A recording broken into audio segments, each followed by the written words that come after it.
Rain streaked down the windows of Moonlight Grill, slicing through the city's neon reflection like broken glass. Inside, jazz hummed from a dusty speaker in the corner, filling the small Korean-American restaurant with the kind of calm that made people lower their voices and slow their movements. At table 9 sat Jiho Park, quiet, composed, his sharp eyes lost in the amber swirl of his whiskey. In another life, he could have been mistaken for a lawyer or a professor. But tonight, the faint scar on his jaw and the ring on his finger told a different story. This was a man used to danger, a man who had built his name with blood.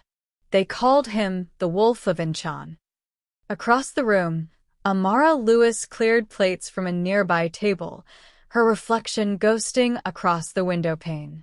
Her black curls were tied back under a simple bandana, her posture easy, unassuming. But her eyes, those eyes watched everything. Most customers only saw a quiet waitress with a shy smile. None of them knew she had once been a combat medic overseas. None of them knew what those steady hands had done, what they had saved, and what they had lost. Tonight, she just wanted to finish her shift and go home. But fate doesn't ask for permission. The door jingled open, letting in a rush of cold wind and 5 men in soaked black jackets. They didn't look like customers. They looked like trouble pretending to be polite. Amara's chest tightened. Something in their walk, synchronized, silent, made her stomach twist. One of them, tall with a scar dragging down his jaw, gave her a long, hard look before flashing a smile that didn't reach his eyes. "Table for 5, he said. "Of course," Amara replied softly, leading them toward the booth near Jiho's table, the same one she'd have avoided if she had a choice. When she set the menus down, she caught it again, Jiho's subtle glance toward the scarred man, then away. 2 of Jiho's own guards sat near the kitchen, pretending to eat but never touching their food. Something electric pulsed under the surface. Her instincts screamed. Something was about to happen. She'd seen this rhythm before. Men sitting too straight, hands too still, eyes too sharp. It was the choreography of violence. And then, all at once, the music stopped. A chair scraped. A glass fell. And the first gunshot split the air. Screams. Shattering plates. Jiho's whiskey glass burst in his hand. His guards returned fire, but the attackers were already moving. Fast, brutal, trained. Amara froze for a single heartbeat. Then, the part of her she'd tried to bury came alive. She ducked behind the bar, grabbed the metal first aid kit, and the heavy tray that could double as a shield. Sliding across the floor, she reached Jiho, who was bleeding from his arm and trapped behind an overturned table. "Stay still," she whispered, kneeling beside him. He blinked in surprise. "You. I said don't move." She tore her apron, tied it tight around his arm, her hands moving on instinct. Blood soaked through, warm against her fingers. "Can you shoot?" she asked, eyes darting to the gun on the floor. Jiho hesitated, then nodded once. "Good. Cover me." Before he could argue, Amara flung the metal tray toward the nearest attacker. The clang echoed off the walls, a perfect distraction. Jiho fired, 2 clean shots. 1 man fell. Another shouted orders in Korean. The scarred man came around the corner, aiming straight at Jiho. Amara moved without thinking. She spun low, kicked the gun from his hand, slammed her knee into his ribs, and twisted his arm until it cracked. He hit the floor, breathless, weaponless, stunned. For a moment, only the sound of rain filled the silence. The restaurant smelled of gunpowder and spilled whiskey. Jiho's guards had handled the rest. The attack was over. Amara stood there, chest heaving, staring at the man she'd just saved. The same man everyone in this city feared. And yet, in his eyes, she saw something she didn't expect. A question. "Who are you?" he asked quietly. She didn't answer. Her hands trembled once, just once, before she hid them in her apron. "You need to get out of here before the cops come," she said. "This place will be crawling in minutes." Jiho didn't move. He just kept watching her, studying her like she was the first puzzle he hadn't been able to solve. And maybe that's what scared her most, that he saw something she'd spent years trying to hide. Outside, the sirens began to rise, their echo mixing with the rain. Amara turned away, heading for the kitchen, the tray still in her hand. As she passed the shattered window, she caught her reflection, eyes wide, breathing ragged, blood on her cheek, and thought, I promised I'd never go back to this. But maybe life had other plans. And as she stood there, shaking, one thought burned through her mind like lightning. If danger walked in again, would I do it all over? She didn't have an answer, but maybe someone watching would. The rain didn't stop for 3 days.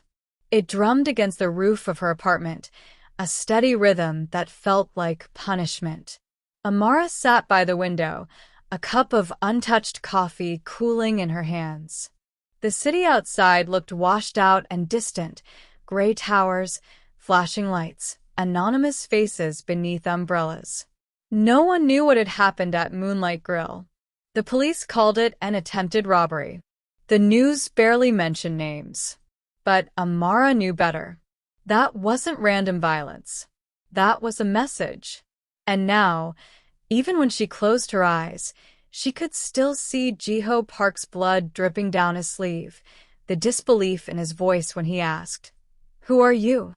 She'd thought about quitting the restaurant 100 times since then, but something in her kept going back.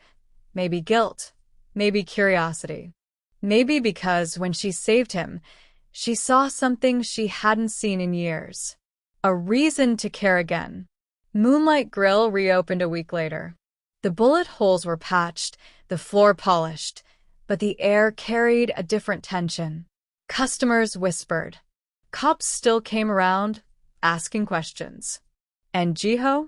He hadn't shown up again. At least, not until that Friday night. Amara was wiping down the bar when the door opened. The same soft chime. The same sound that had started it all. She didn't have to look up to know it was him. The quiet in the room shifted, like gravity itself bent around him. Jiho Park walked in alone this time. No guards, no entourage. Just him in a black coat and gloves. He looked healed, but the bandage on his arm peeked out beneath his cuff. He approached the counter.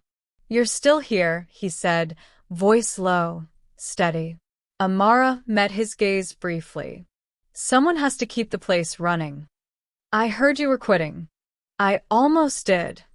He studied her, the faintest trace of amusement in his expression. "Why didn't you?" She hesitated, setting down the cloth. "Maybe I wanted to make sure it was over." "It's not," Jiho said quietly. She looked at him then. "Then why are you here?" He didn't answer right away. He just set something on the counter, a small silver envelope, creased but sealed. "This belongs to you," he said. She frowned. "What is it?" He didn't explain. He simply added, "You saved my life. I don't forget things like that. But I need to know, how did you do it?" The question wasn't about fighting. It was about control, how she stayed calm, how her hands never shook. Amara's voice softened. "You don't forget things.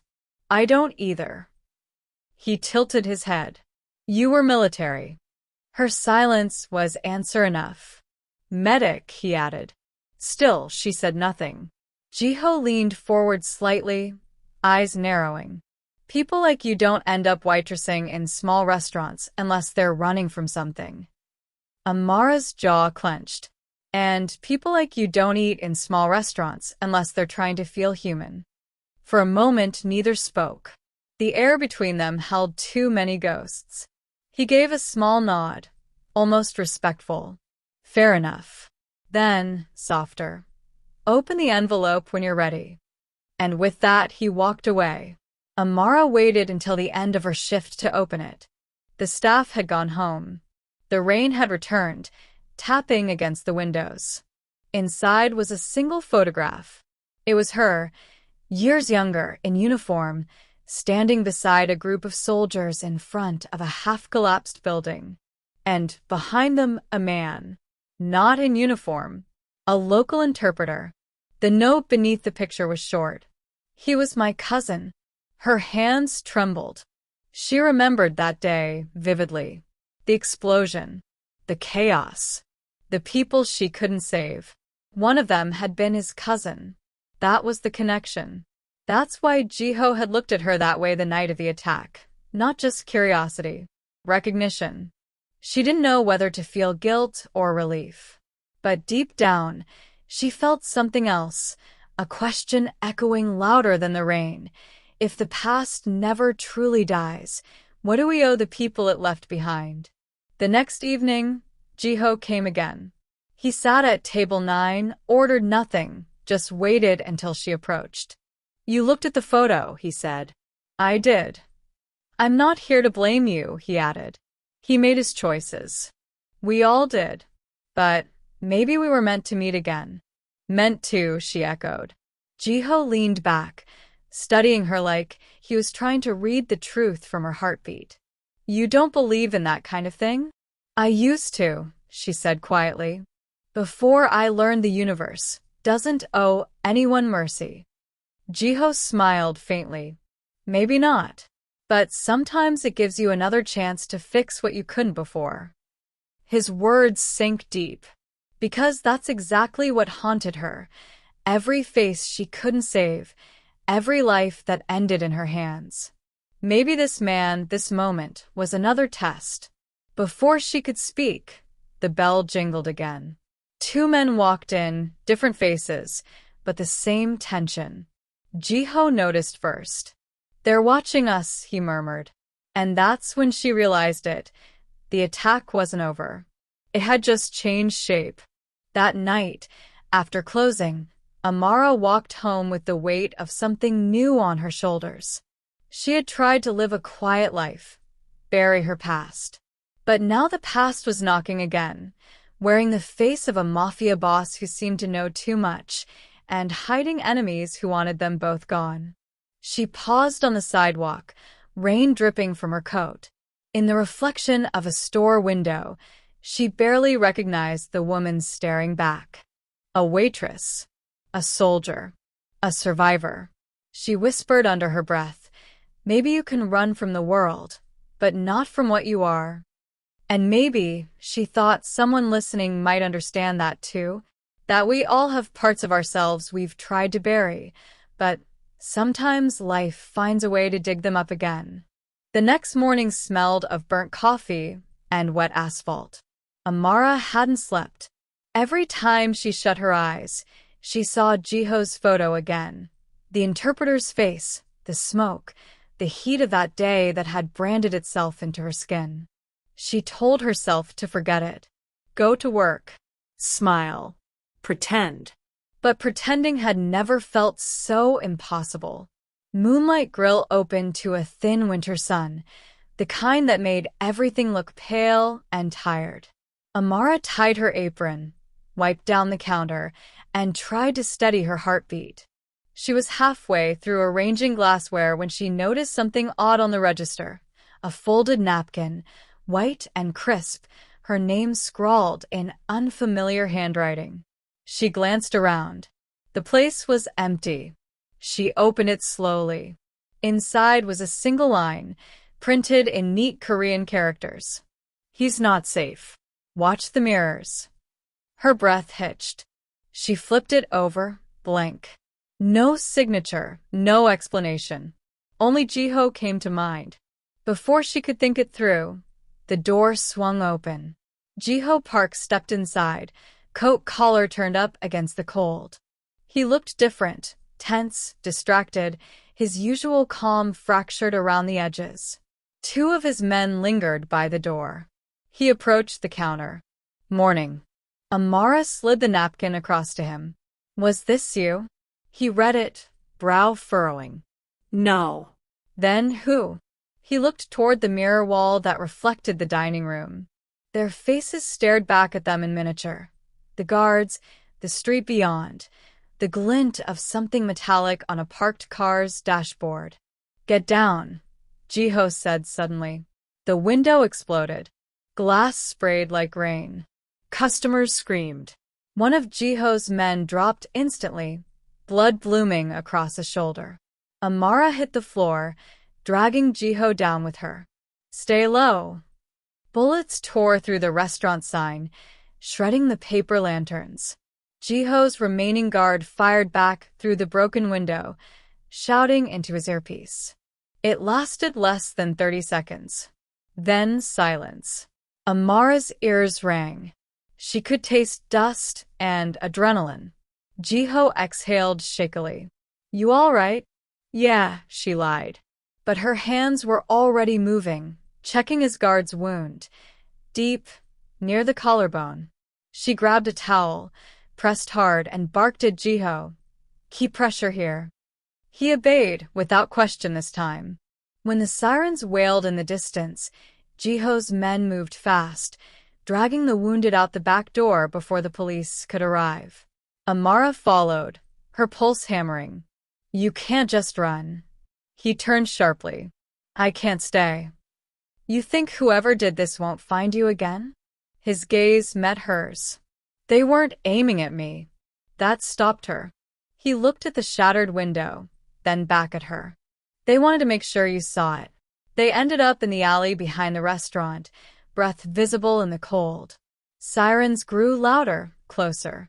Jiho pulled a small folded paper from his coat pocket, creased, worn, blood-stained. This arrived for me this morning, he said. Amara hesitated before taking it. Inside were the same Korean characters as the napkin, only this one added 2 English words beneath it. Moonlight Medic. Her heart stopped. No one here knew that name. It was what the soldiers had called her years ago, the medic who never slept, who patched the living and counted the dead. Who knows that, she whispered. Jiho's expression hardened. Whoever wants you involved. He stepped closer, voice low. Someone thinks you're leverage. Or bait. Amara shook her head. That doesn't make sense. I don't know anyone in your world. Maybe you don't, he said quietly, but they know me. And they know you saved my life. The truth of it chilled her more than the wind. She glanced toward the flashing police lights reflecting off puddles at the alley's mouth. We should tell them. Jiho's tone sharpened. You think they'll protect either of us? The ones who did this have badges too. That silence said more than any argument could. She exhaled slowly, looking up at the gray sky. So, what now? Jiho's answer was simple. Now, you let me keep you alive. They moved her that night. A car with tinted windows, back streets, no headlights. She didn't ask questions, partly because she didn't want answers. When they stopped, they were outside a warehouse by the river, its sign faded and half-torn. Park Imports Ltd. Inside, it was cleaner than she expected, more office than crime den. A small crew worked quietly, exchanging files, phone calls, hushed Korean phrases. Jiho led her upstairs to a glass-walled office overlooking the river. He gestured to a chair. Sit. She did. Her fingers still shook. He poured 2 cups of tea, the motion deliberate, controlled, like ritual. You ever think life circles back just to see if you've learned anything? She let out a small, bitter laugh. If that's true, I keep failing the test. Jiho leaned against the desk. Maybe not. You could have run the first time. You didn't. I didn't have time to think. Exactly. His gaze softened. You react to danger by saving people, even when it costs you peace. For a long moment, neither spoke.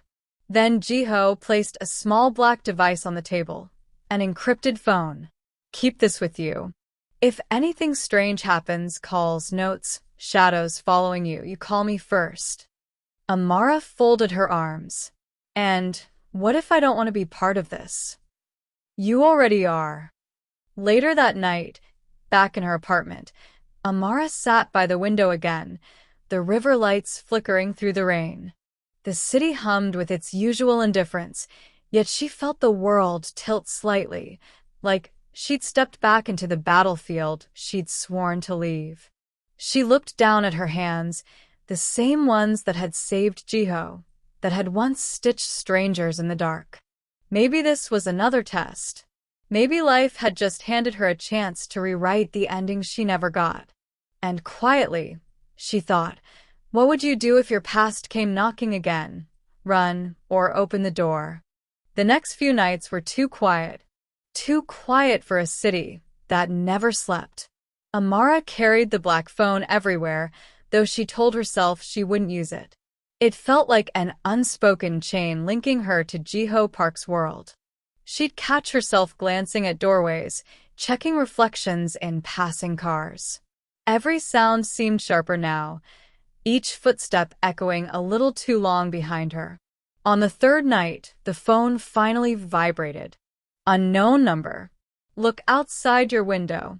Her stomach dropped. She walked to the glass, heart hammering. Across the street, a man leaned against a lamppost, face hidden under a cap. He wasn't moving, just standing there, staring straight at her window. The phone buzzed again. Don't call the police. Move now. And this time, she recognized the voice clip attached to the message, Jiho's. She grabbed her coat, her keys, nothing else. When she reached the back exit of the building, a black sedan idled with its lights off. The rear door opened. Jiho sat inside, jaw tight. Get in. Were you watching me? Protecting you. You're starting to sound the same thing. His expression didn't change. Someone broke into your building 30 minutes ago. Amara froze. What? They were looking for you. My men found them first. He didn't say what they did after that, and she didn't ask. The car pulled away, merging into the wet streets. Jiho's driver glanced at her once in the rearview mirror, something between curiosity and pity. Why me? She whispered. Jiho rubbed his temples. Because whoever sent those men thinks you know something. Something from before. Before what? He met her eyes. Before he stopped being a medic. They ended up back at the warehouse by the river. Inside, the air smelled of metal and coffee. Jiho led her into a back office filled with files, photos, and maps pinned with red string. One wall showed a web of faces, businessmen, politicians, rival syndicates. In the center was one photograph, slightly burned at the edges, a man in uniform, foreign, smiling for a camera he never saw again. Amara stepped closer. That's General Matthews, Jiho said quietly. He ran Black Ops in Korea 8 years ago. After he died, half his unit vanished. Your name appeared in one of the declassified reports. My name? Moonlight Medic. Amara felt the floor shift beneath her. You're saying the people attacking us are military? Not exactly. He picked up a file. Ex-military. Hired hands. Someone's paying them to erase everyone connected to Matthews's final mission. She frowned. But why you? Jiho's voice dropped. Because that mission wasn't just American. My family helped fund it. Weapons, logistics. Someone doesn't want that link resurfacing. She pressed a hand to her forehead. So this whole thing is because of something that happened 8 years ago? Jiho nodded slowly. And you were there. She remembered it in flashes. Dust clouds, screams, the explosion that tore through the convoy. She remembered kneeling beside a dying interpreter, the same man from the photograph Jiho had given her. She remembered trying to save him and failing. Her voice broke. I didn't even know his name. Miho Park, Jiho said quietly. My cousin. The air between them thickened with grief that didn't belong to just one of them. They spent hours going through old mission logs and coded transcripts. Every line blurred into the next.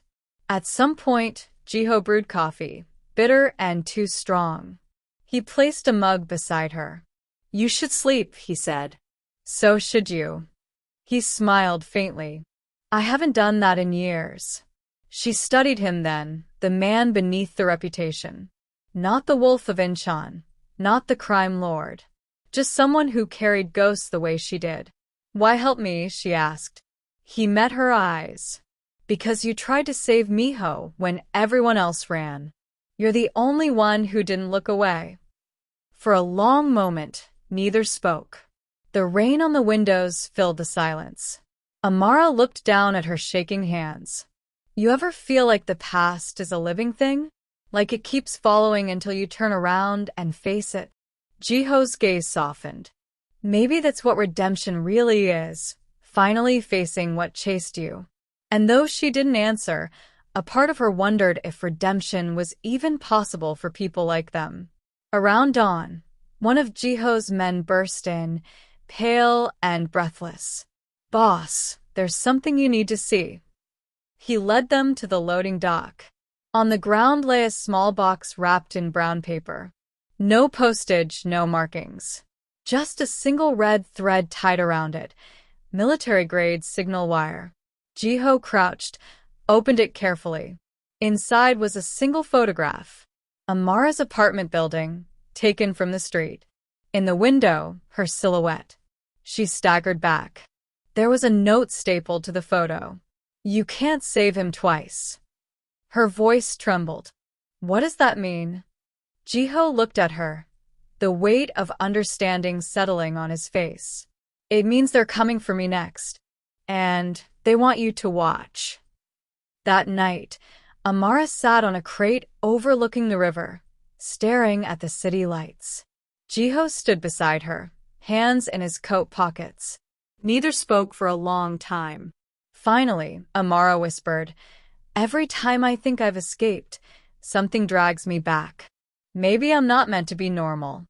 Jiho turned slightly toward her. "Maybe you're meant to finish what you started." She gave a tired laugh. "And what's that?"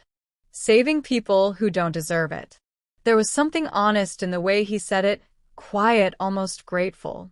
The wind carried the smell of salt and rust. She watched his reflection ripple in the dark water and wondered what kind of man hides his pain behind such calm.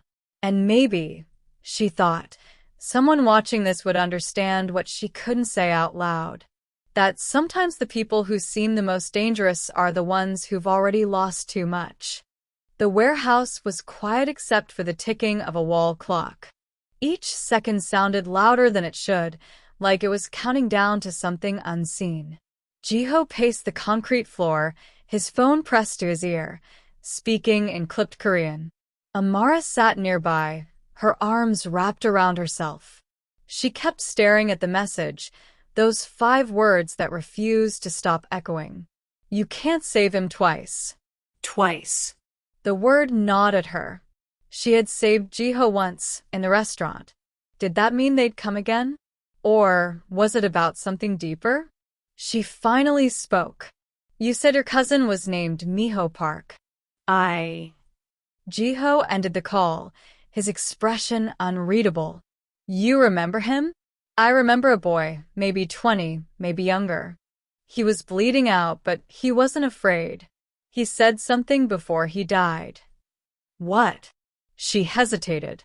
He said, "If I die, tell Jiho I kept my promise."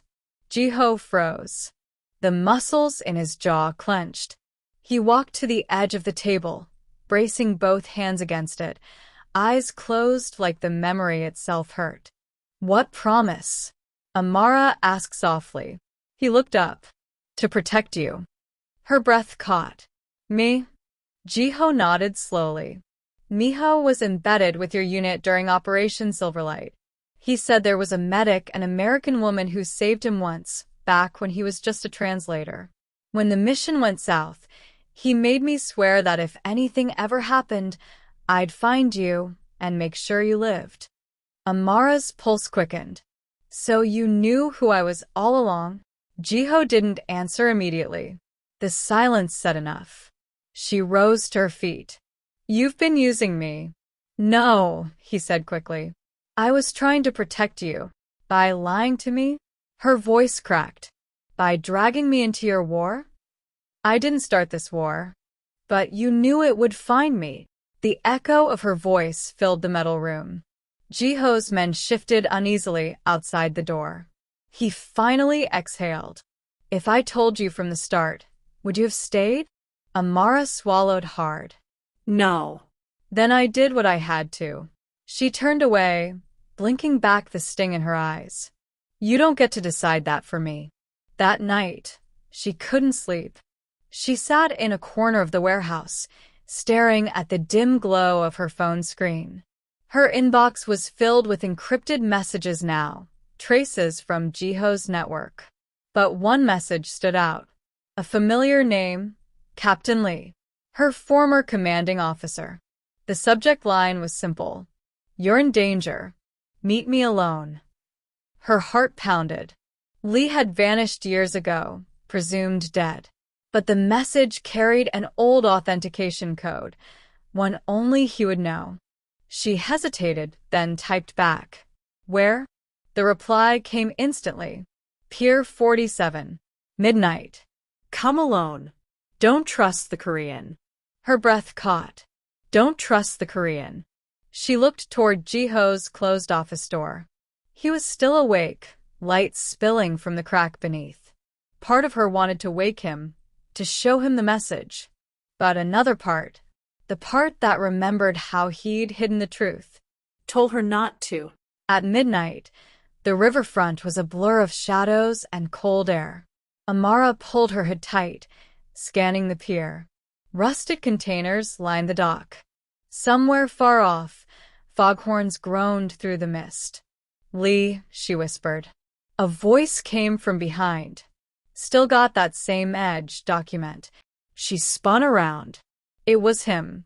A little older, hair streaked with gray, but unmistakably Captain Lee. Her chest tightened. You're alive. He smiled faintly. Barely. He stepped closer. You shouldn't be with Park. The man's dangerous. I know, she said, but he's the only one keeping me alive. Lee shook his head. He's keeping you close. Big difference. What do you mean? He handed her a flash drive. Everything you need to know about what happened 8 years ago. Silverlight wasn't what you think. Amara frowned, gripping the drive. What's on this? Proof. Jiho's family wasn't funding the mission. They were running it. The explosion that killed my men, that killed Miho, wasn't an accident. It was a cleanup. She froze. You're lying. He met her eyes. You think I'd risk coming here if I was? Her stomach twisted. She looked down at the drive. The metal felt heavy in her hand, like it contained everything she'd tried to forget. Then, a glint of red.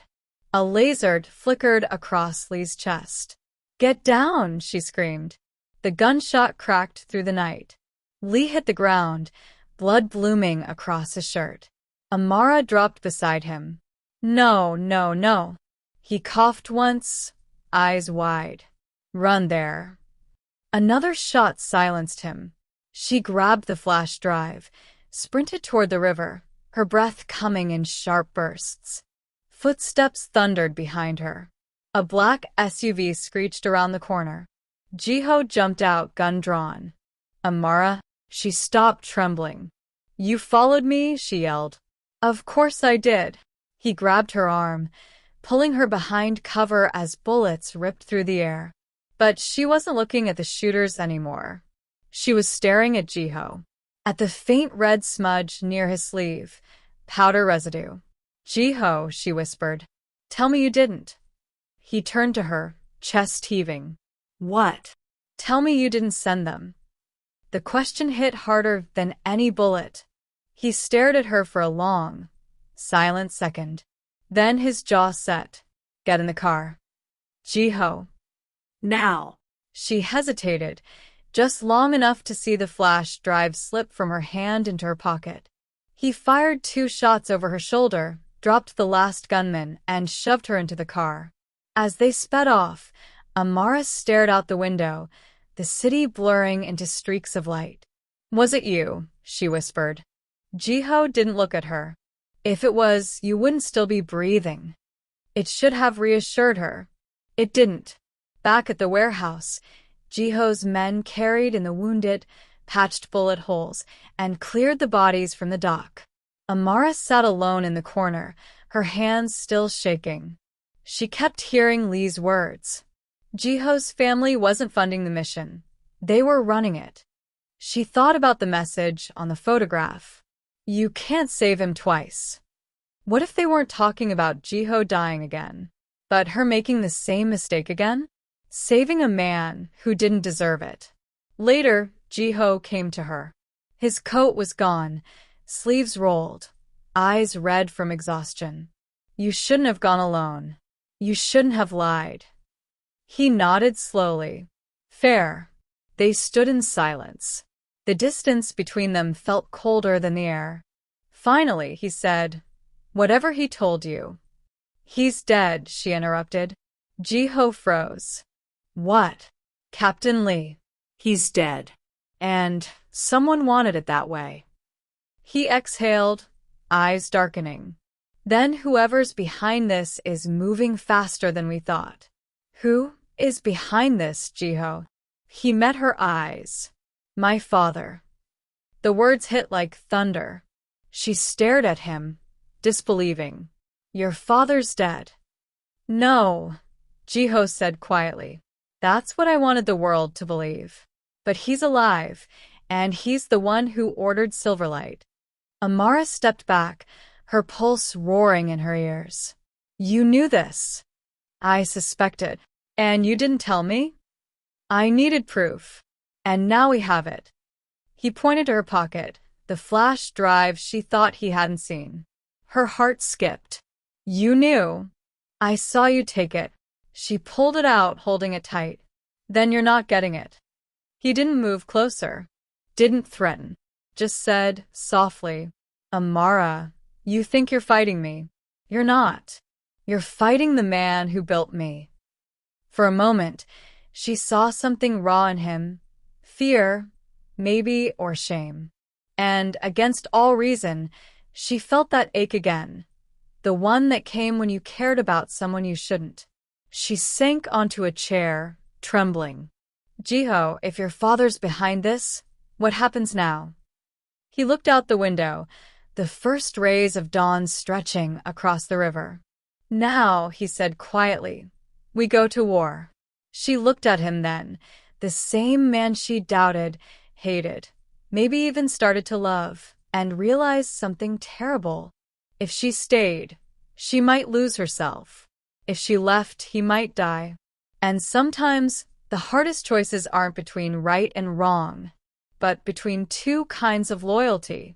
Before she turned away, she whispered something half to him, half to herself. Would you fight for someone you don't trust if you still believed they could be saved? That reflection hung heavy in the air, like a question meant for the soul. For anyone listening who'd ever loved the wrong person for the right reasons. The warehouse fell into silence after Jiho's last words. Now we go to war. Those words echoed through Amara's head long after he'd walked away. Outside, dawn crept over the river, painting the water in dull streaks of gray. Inside, the air felt heavy, like the calm before a storm that everyone knew was coming, but no one could stop. Jiho's men moved with quiet urgency, packing crates of weapons, sealing documents, burning what they couldn't carry. It was all happening so fast. Too fast. Amara stood at the edge of it all, a stranger in someone else's war. She kept replaying Captain Lee's dying words. Jiho's family wasn't funding the mission. They were running it. Don't trust the Korean. Every instinct in her screamed to run. But every heartbeat whispered something else, stay. Because for reasons she didn't want to admit, leaving Jiho felt like walking away from unfinished truth. That evening, Jiho came to her quarters. He looked exhausted, his shirt untucked, collar open, a thin bruise along his jaw. For once, he didn't carry the air of command. He looked human. "You're leaving," he said quietly. Amara's breath caught. "How do you know?" He pointed toward her packed duffel by the door. "You're not subtle." She folded her arms. "I can't keep doing this, Jiho. I don't even know what's real anymore. Every time I think I understand, there's another lie. I didn't lie about wanting to protect you. Protection isn't control," she said softly. "And it's not truth either." He sighed, running a hand through his hair. "You think I want this life? You think I chose to grow up in blood and secrets? My father built an empire on betrayal. I've spent every year since trying to tear it apart piece by piece." She met his eyes. "Then why are you becoming him?" The question hit like a blade. He flinched. She continued, voice trembling. "I've seen enough men lose their souls fighting monsters.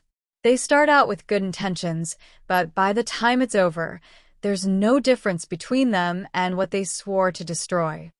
Jiho's jaw tightened. "You think I'm beyond saving?" Amara hesitated, then whispered, "I think you've forgotten what it feels like to want to be."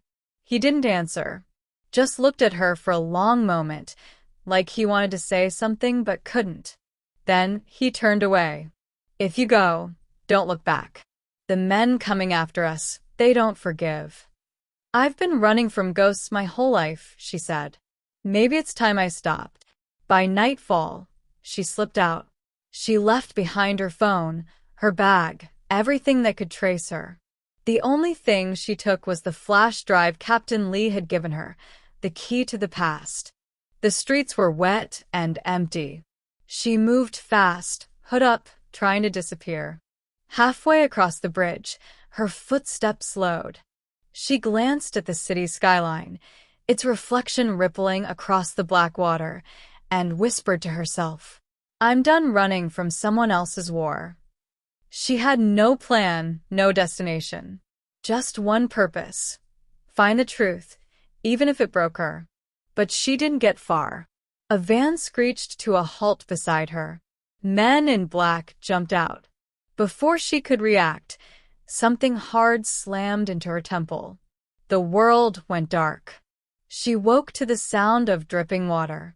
A single bulb swung above her, casting pale light across a damp concrete floor. Her wrists were bound to a chair. A voice echoed from the shadows. "You shouldn't have left him, Doctor." Her pulse spiked. That voice, calm, deep, familiar. A tall figure stepped forward. Silver hair, impeccable suit, the kind of cold authority that didn't need to shout. Jiho's father. Amara's stomach turned. "You're supposed to be dead." He smiled faintly. "Death is a convenient disguise in my business." She stared at him. "You ran Operation Silverlight." "I did," he said proudly. "And it was a success, until your compassion got in the way." "My compassion?" "You tried to save that translator when you were ordered to leave him. You delayed the extraction. Because of you, my men were ambushed. My nephew died. My son blamed himself for years." Amara's voice shook. "That's not true. We were attacked before I ever touched that boy." "Truth," he said with a smirk, "is just the story that survives the longest." He leaned closer, his cologne sharp and metallic. "You've been a problem for me for a long time, Miss Walker." Her blood ran cold. "You knew who I was before Jiho did." He chuckled softly. "Jiho only knows what I allowed him to. I needed someone close to him to draw him out of hiding.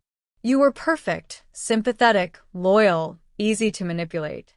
He'd protect you without question. And once he did, I'd know where to find him." Amara's chest tightened. "You used me to bait your own son." He didn't deny it. That's what fathers do. They teach their sons that love is weakness. She glared at him. No. That's what cowards do. His smile faded. He turned to one of his men. Bring her the file. A thick folder landed in her lap. Inside were photos, dozens of them. Her face. Her apartment.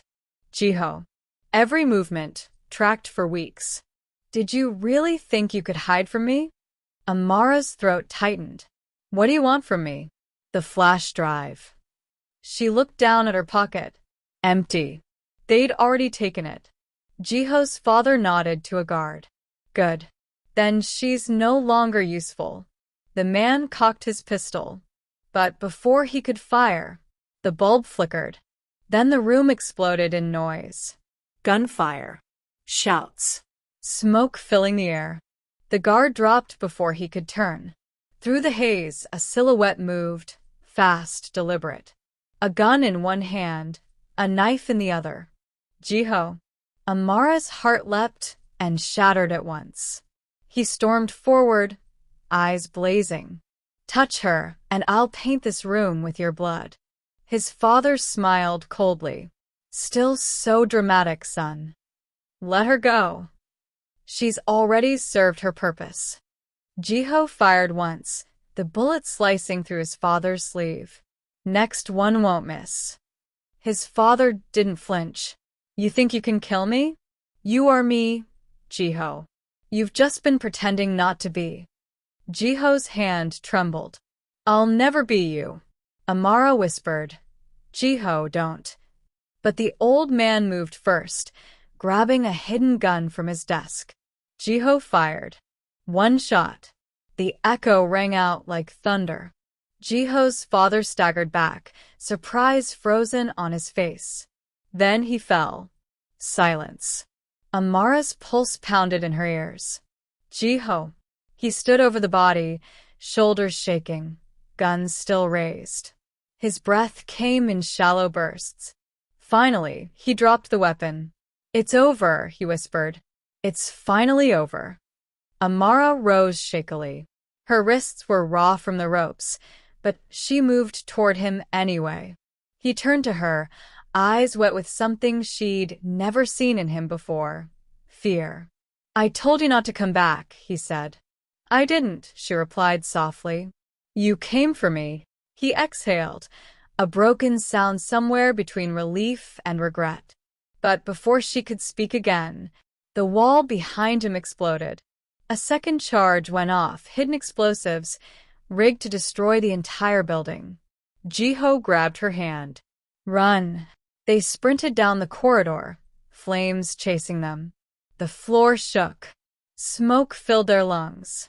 They burst through a side door as the warehouse imploded behind them.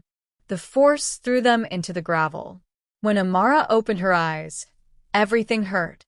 But Jiho was beside her, bleeding alive.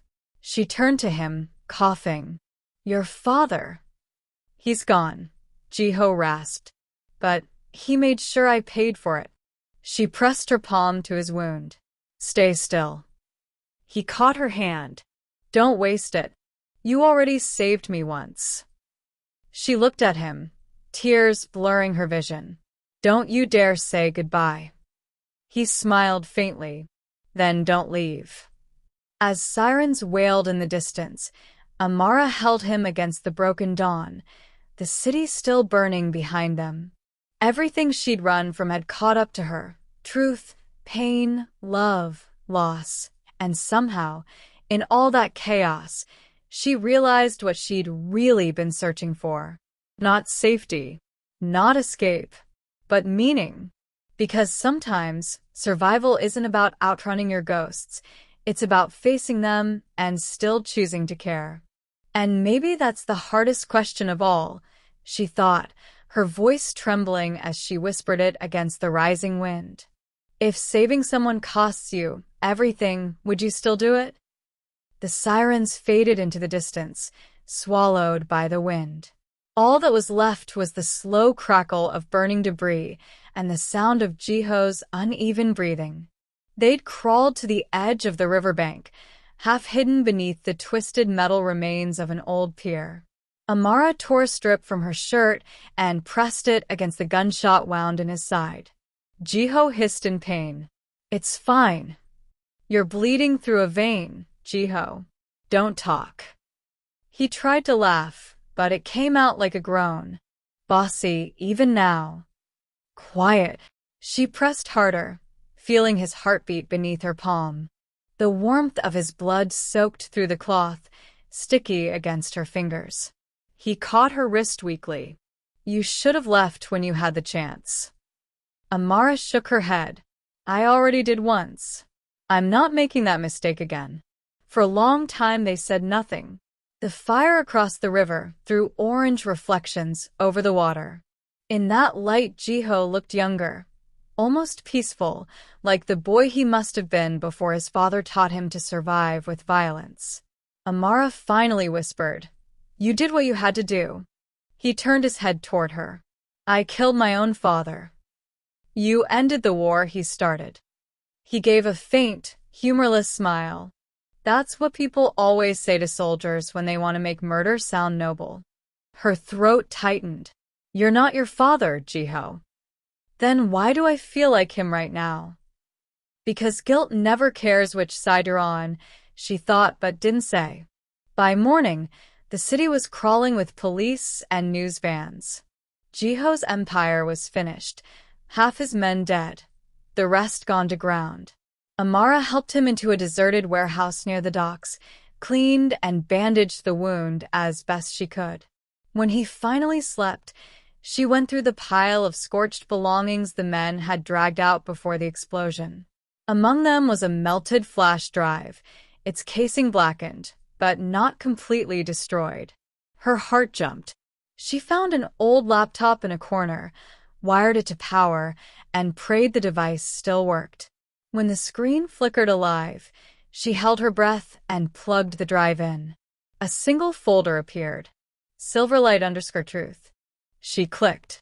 Hundreds of encrypted files. But one stood out, a video. She opened it. The footage was grainy, time-stamped 8 years ago. A military convoy crawling through desert terrain. Soldiers shouting, dust rising. Then a loud blast, an explosion that sent everything spinning. The camera fell sideways, showing a young medic kneeling over a wounded man, herself. The translator beside her was bleeding badly, trying to speak. The microphone picked up his last words clearly. "Tell Jiho. I kept my promise. I found her." Amara froze. Miho hadn't been saved by accident. He'd been looking for her. Then another voice entered the frame, one she recognized immediately even through the static. "Jiho's father. Leave him. We have orders to sterilize the site." "Sir, she's still in there. She's expendable." The feed ended with another explosion. Amara sat back, shaking. Everything Captain Lee had said was true. The operation had been a cover-up. And Miho had died because he refused to leave her behind. Tears burned her eyes. She'd carried guilt for years, believing she'd caused that mission to fail. But now she understood. Miho had saved her on purpose. And Jiho had been chasing ghosts of a promise he never fully knew. She copied the file onto a secure server, then shut the laptop. When Jiho woke later, his eyes opened to find her watching him. "You were right," she said quietly. "Your father ran Silverlight." He sat up slowly, pain etched into his face. "You found proof." She nodded. "But there's more. Miho. He wasn't just a translator. He was sent to find me." Jiho blinked. "What are you talking about?" She showed him the video. As the recording played, his expression shifted from disbelief to grief. When the final explosion cut off the sound, he sat very still. Then he whispered, "All this time I thought he died because of me." Amara reached for his hand. "He died for both of us. He wanted to keep us alive." Jiho stared at their intertwined fingers. Then everything I've done, the blood I spilled, it was for a lie. No, she said. It was for truth you didn't know yet. He looked up, tears glinting. What am I supposed to do with it now? Do what Miho couldn't, she said softly. Tell the world what really happened. He shook his head. The moment I do, every syndicate that worked with my father will come for us. They'll silence anyone who speaks. Then let them try, she said. We're not the same people we were 8 years ago. For a long moment, he just watched her, as if seeing her differently.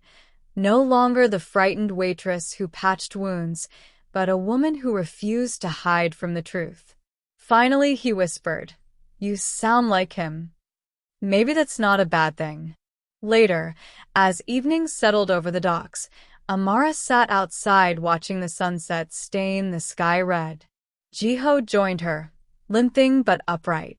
The men loyal to me are gone, he said quietly. What's left of my father's network will come after us. You can still leave. I don't want to leave. He frowned. Why? Because running doesn't heal anything. You said once that redemption means facing what chased you. Maybe it's time we both stop running. He gave a small, weary laugh. You realize this might kill us. Maybe, she said, but at least it'll mean something. They sat in silence, the river whispering beneath the pier. When the first stars appeared, Jiho turned to her. There's a hidden account tied to my father's network. It contains evidence, financial transfers, bribes, everything linking him to Silverlight. If we release it, we destroy his empire for good. Amara nodded. Then let's do it. He hesitated. Once we do, there's no going back. She met his gaze. We've already gone too far to turn around. He smiled faintly. You really are fearless. No, she said. I'm just tired of being afraid. Inside, she connected the laptop to the old satellite rig Jiho's men had left behind.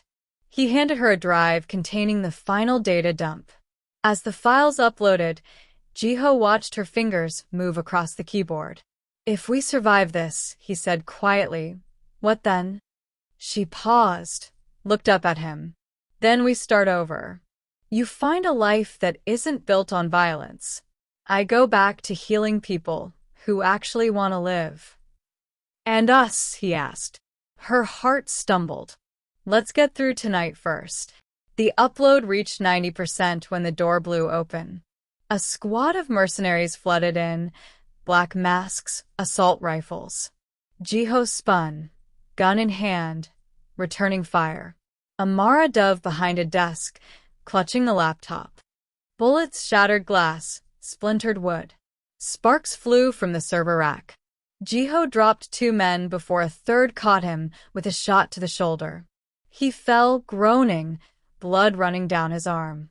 Amara grabbed a metal rod from the floor and struck one attacker across the jaw, then kicked another into the wall. The flash of her old training returned like instinct, quick, efficient, brutal. When the room went silent again, only the hum of the laptop remained. Upload, 100%. She stumbled to Jiho's side. It's done, she panted. The files are live. Everyone will know. Jiho nodded, wincing. Then it's over. Not yet. She helped him to his feet. We have to move before more come. They stepped out into the night.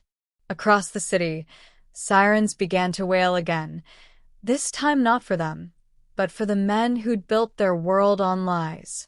Hours later they reached the outskirts, where the city met the sea. A cold wind blew off the water. Jiho leaned against a rusted railing, blood seeping through his bandage. You could still walk away, he murmured. No one would blame you. Amara looked at him, eyes steady.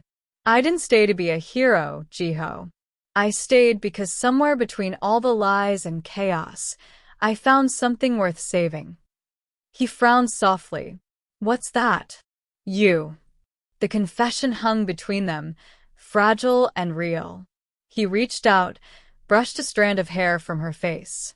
You shouldn't love me. Maybe not, she said. But I do.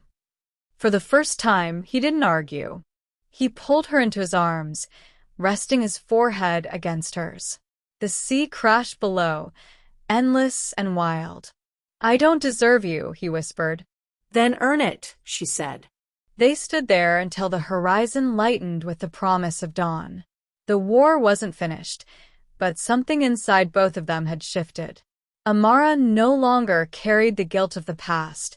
Jiho no longer hid behind his father's shadow. They were scarred, hunted, uncertain but alive. And as the first sunbeam broke over the water, Amara felt a strange peace settle in her chest.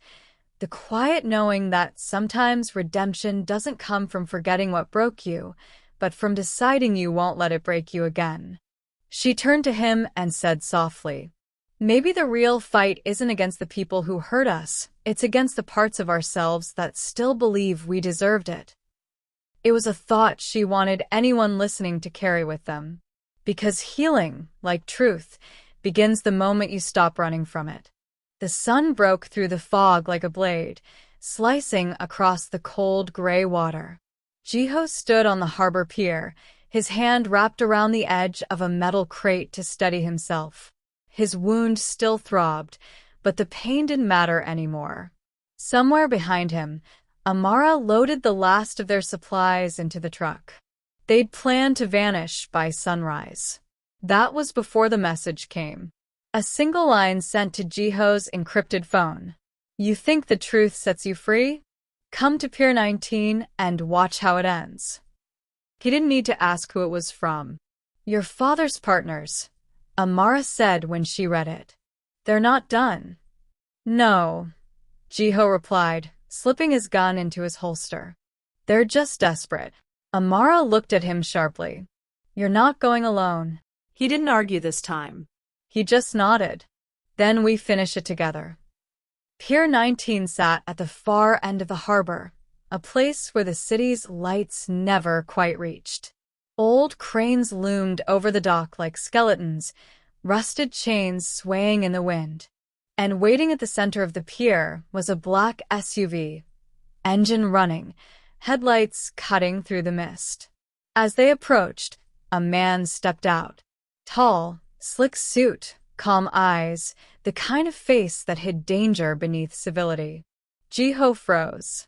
Sungmin, his father's right-hand man, the last piece of the empire still standing. Jiho, Sungmin said evenly. You should have stayed gone. I could say the same to you. You've cost powerful men a lot of money. He looked at Amara. And you brought her. Brave. Amara's pulse quickened, but her expression stayed neutral. If you came to talk, start talking. Sungmin smiled thinly. Your video won't change anything. You think the world cares about corruption? People forget in a week. But he gestured to the dark water. We don't forget betrayal. From the shadows behind the SUV, more men stepped out. At least 10. Armed. Amara's grip tightened on her hidden blade. Guess we're outnumbered. Jiho's voice was calm, almost cold. Not outmatched. Sungmin raised a brow. Still arrogant. Jiho took a step forward. No. Just done running. The first shot came fast, a spark of light, a whisper of death. Jiho ducked behind a crate, returning fire. Bullets tore through the wooden planks, splinters flying. Amara rolled across the deck, grabbed a metal rod, and swung it into the leg of the first man who rushed her. He screamed, fell. She disarmed him and fired 2 quick shots at another. Jiho moved with grim precision, every bullet measured, every motion controlled. Years of violence distilled into survival. But there were too many. Jiho! Amara shouted as she saw one flank him from behind. She threw a knife. It caught the man in the shoulder, spinning him off balance. Jiho turned and fired. The sound was chaos, metal clanging, waves crashing, gunfire echoing through the harbor. And then silence. Only 3 men remained. Sungmin stood among them, untouched, holding a small detonator in his hand.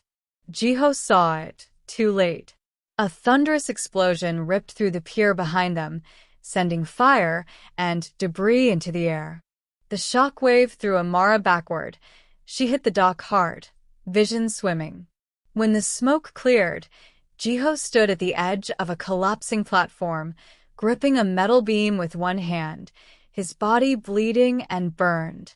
Sungmin stepped closer, gun drawn. "You could have had everything," he said. "But you chose her. You chose weakness." Jiho looked up at him, blood on his lips. "I chose truth." Sungmin raised the gun. "Then die with it." The gun fired, but the bullet never reached him. Amara, staggering to her feet, had thrown herself in front of Jiho. The shot tore through her shoulder, spinning her sideways into the railing. Jiho caught her before she fell. "Amara, no."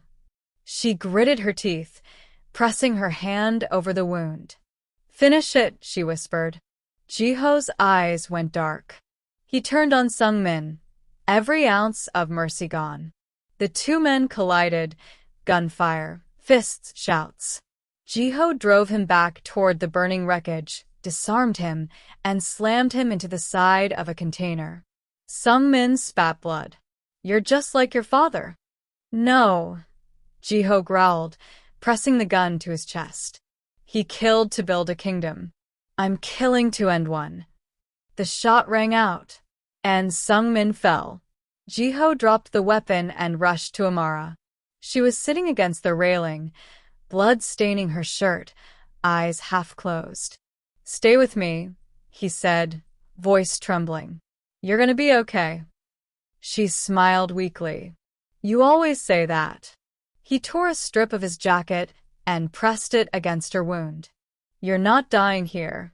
Not after everything we've been through." Amara's voice was faint but steady. "Promise me something. Anything. Don't disappear again. Don't let this world swallow you." He swallowed hard, tears mixing with the soot on his face. "I won't. Not without you." She reached up, brushed her fingers against his cheek. "Then we're even." For a second, it was quiet, just the waves and the faint crackle of distant fire. Then, from somewhere beyond the pier, sirens began to wail again. Amara blinked. "They're coming." "Let them," Jiho said. "We'll tell them everything." She smiled faintly. "The truth finally has a voice." He pressed his forehead to hers, whispering, "And it's yours." By the time the police boats arrived, the fire had died down. Sungmin's body lay beside the wreckage, the detonator still clutched in his hand. Amara was barely conscious, her hand in Jiho's. Officers shouted, medics rushed in, floodlights cut through the smoke. And for the first time in years, Jiho didn't resist. He let them take his gun, his name, his empire, all of it. Because for once, surrender didn't feel like defeat. It felt like freedom. Weeks later, the hospital window overlooked the sea.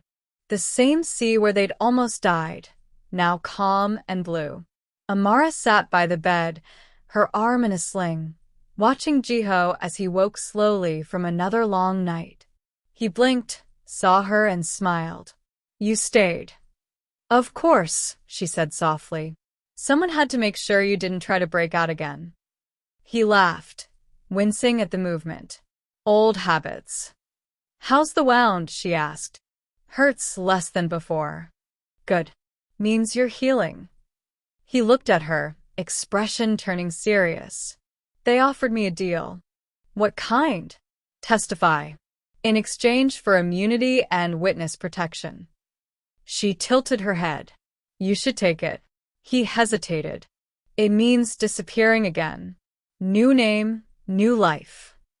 Amara smiled faintly. "Then make it a better one." He reached out, took her hand. "Only if you're part of it." Her breath caught. "You mean that?" He nodded. You risked your life for me. You believed in something good even when I didn't. I don't want to lose that again. She squeezed his hand gently. Then don't. When the trial came, Jiho's testimony shook the city. Every detail of his father's crimes, the political ties, the Silverlight cover-up, it all came out. Headlines called it the fall of the silent empire. And though some still doubted his motives, no one could deny the truth. Afterward, Jiho disappeared into witness protection. But before he left, he sent Amara a single message, hidden in a music file. The sea's still here. Wait for me. She smiled through tears when she read it. Months later, Amara stood by the same harbor, wind brushing her hair. A car pulled up behind her, and when she turned, Jiho was there. Different name, different look, but the same eyes. She walked toward him. You're late. He smiled. Traffic. They stood there, a few feet apart, the ocean whispering around them. Is it over? She asked. He nodded slowly. As much as it can be. And now? He looked at her with quiet certainty. Now we live. She stepped into his arms, the horizon behind them stretching wide and endless. No guns. No lies. Just the steady heartbeat of peace. And as the waves rolled in, she whispered, almost to herself, sometimes life doesn't give you a second chance. But if it does, make sure you take it. Because the truth isn't what destroys us. It's what sets us free. The harbor was quiet.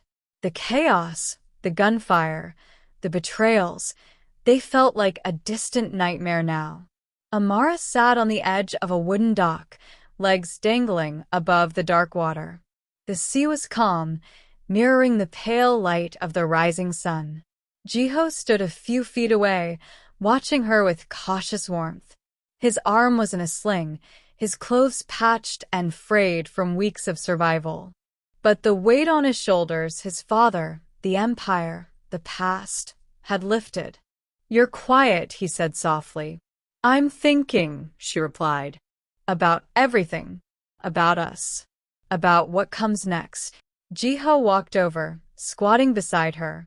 We made it, he said, though the words sounded almost foreign to him. She didn't answer immediately. She watched the gentle ripples of the harbor, thinking about every moment that had brought them here. The restaurant, the first attack, Captain Lee, Miho's promise, the betrayal, the night at Pier 19. All of it had led to this fragile peace. Finally, she whispered, I never thought we would. Jiho took her hand in his, fingers entwined. Neither did I. For a long time, they simply sat together, letting the silence of the harbor speak for them.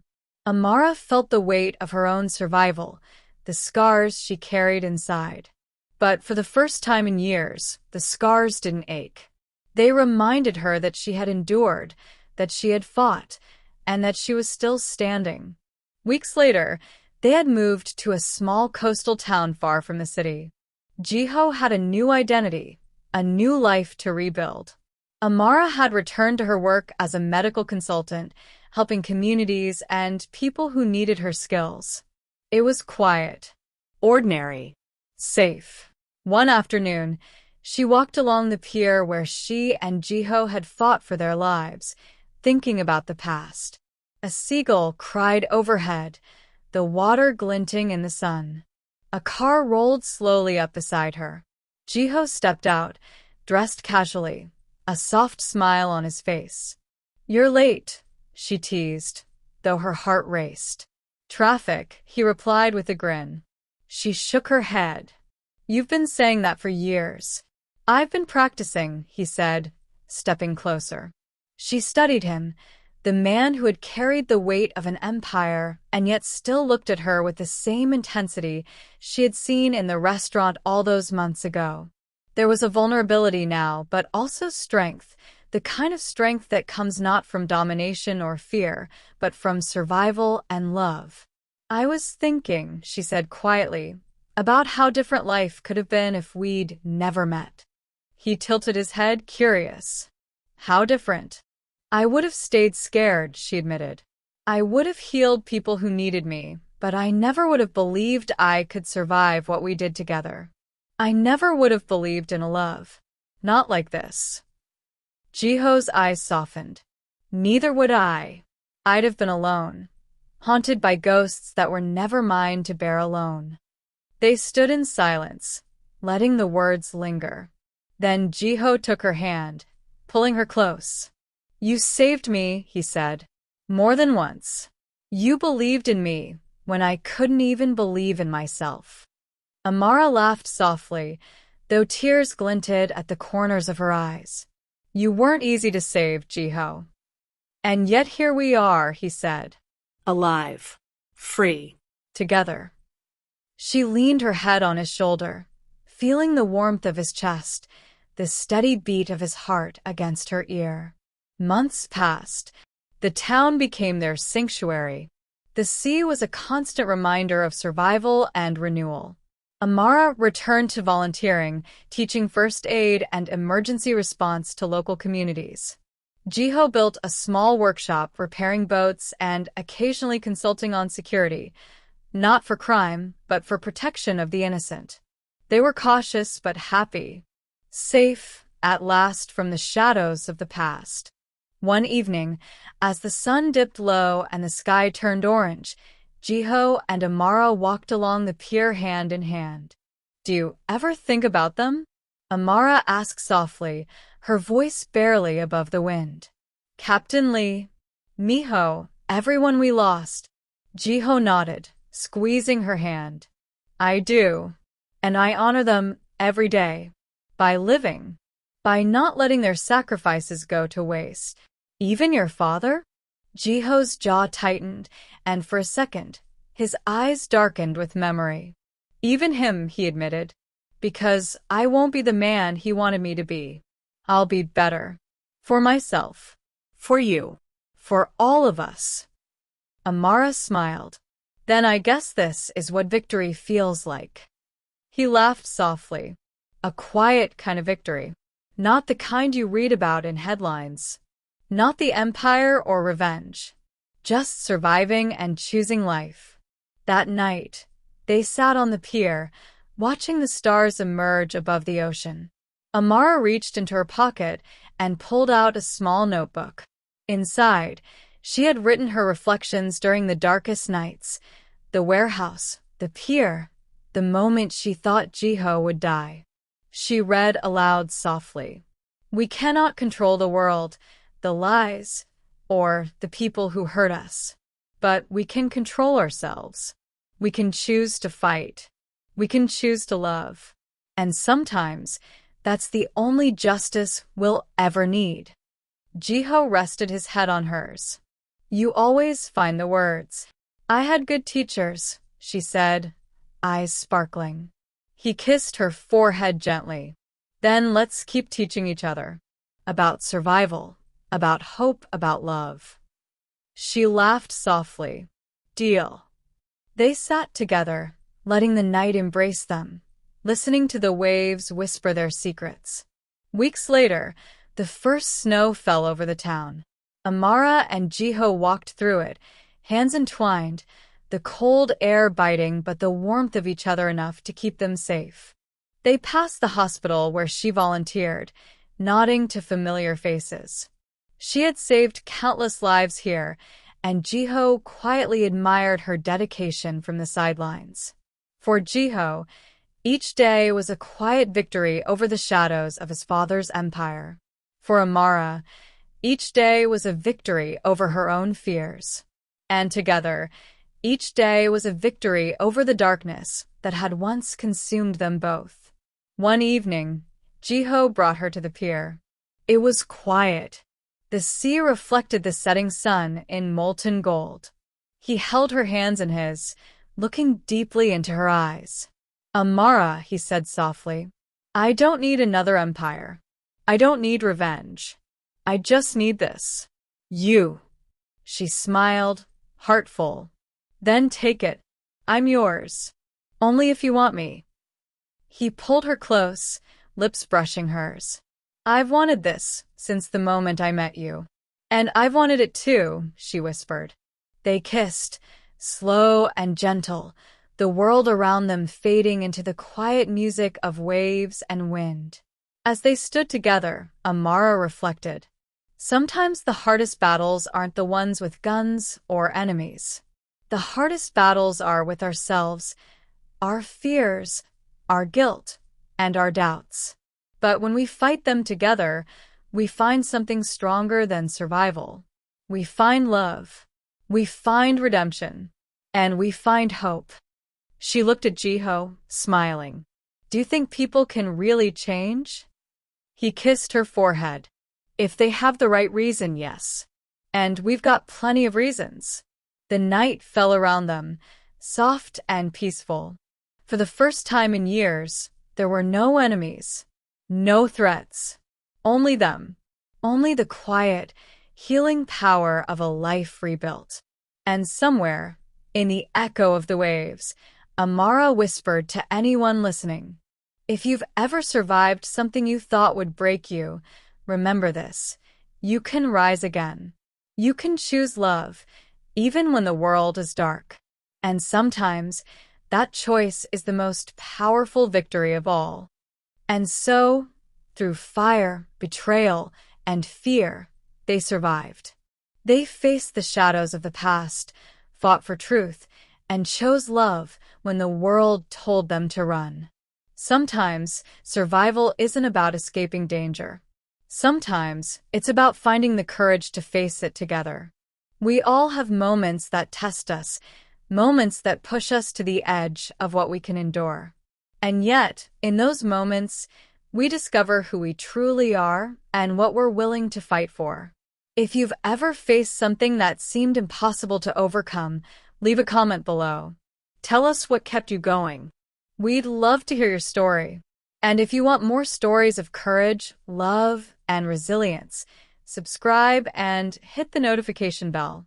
Because sometimes the greatest battles are the ones that teach us how to live.